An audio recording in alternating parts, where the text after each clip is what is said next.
Hey guys, welcome to Top 10 Central, and today I'll be talking about the top 10 most overrated MLB players. So without further ado, let's get right into the video. Coming in at number 10, we have Rick Porcello. Throughout his career, he's had a subpar ERA of close to 5, and the best ERA he has had in his career was mid-3. Since entering the league in 2009, Rick Porcello has been a largely effective major league pitcher, and some years he's been even more than that, especially during his rookie year as well as his 22-win season back in 2016. The right-hander, though, is not always as consistent as he should be, and his national profile is raised by the fact that he plays for the Boston Red Sox and makes over $20 million per season. Porcello is having an especially tough 2019 season with a 5.55 ERA. Coming in at number 9, we have Kyle Schwarber. Kyle Schwarber broke in with the Cubs at a time where he could really make an impact. Even though the one-time catcher has had trouble finding a position, Chicago always looked for ways to get his prodigious bat into the lineup. The power-hitting lefty has not quite panned out the way the Cubs had hoped. The power is very valuable, but at this point, Schwarber has a career triple-slash line of 228, 334, and 473. His poor defense combined with his lack of consistency at the plate has turned him into a big-name disappointment. Coming in at number 8, we have Joey Votto. Joey Votto slides right into the specific scenario where many players become overrated. Breaking into the league during the 2007 season, Votto played at a Hall of Fame level for over a decade. Then for some reason, the bottom completely fell out. Despite a career triple-slash line of 308, 422, 521, the 2019 version of the first baseman now stands at 258, 345, 395. While he managed to have a .417 on-base percentage in 2018, his home run numbers fell from a whopping 36 to 12. Votto seems to be entering the backstretch of his career while he's being paid like he's in his prime. Coming in at number 7, we have Jake Arrieta. If you were to look up a roller coaster career in the dictionary, you may actually see a picture of Jake Arrieta. The right-hander was a top prospect who was never quite able to cut it for the Orioles. After a trade to the Cubs, Arrieta became a Cy Young Award winner. After a few years in Chicago, Arrieta moved to the Phillies on a 3-year, $75 million deal. He certainly hasn't pitched like a $75 million pitcher with a 4.51 ERA and a 5.00 FIP. Coming in at number 6, we have Paul Goldschmidt. It wasn't that long ago that it was easy to call Paul Goldschmidt one of the top 10 or so best players in the game. And while he remains a very good player, he hasn't exactly played up to the expectations in a few years. The good news for him is he was able to parlay those early seasons into a $26 million deal with the Cardinals.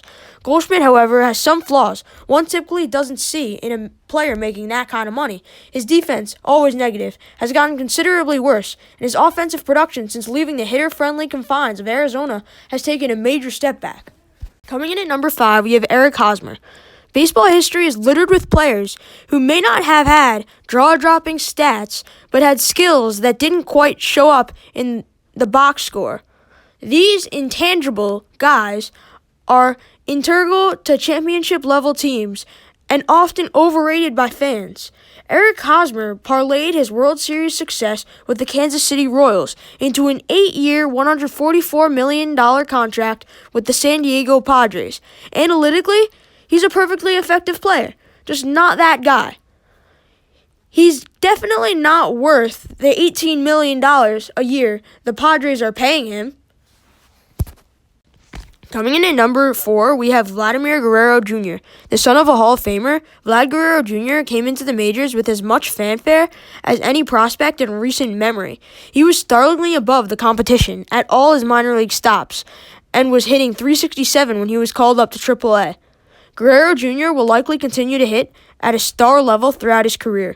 Unlike his dad, though, Vlad Jr. does not have any kind of speed on the base paths. He's also a terrible defender who will likely have to move to DH early in his career.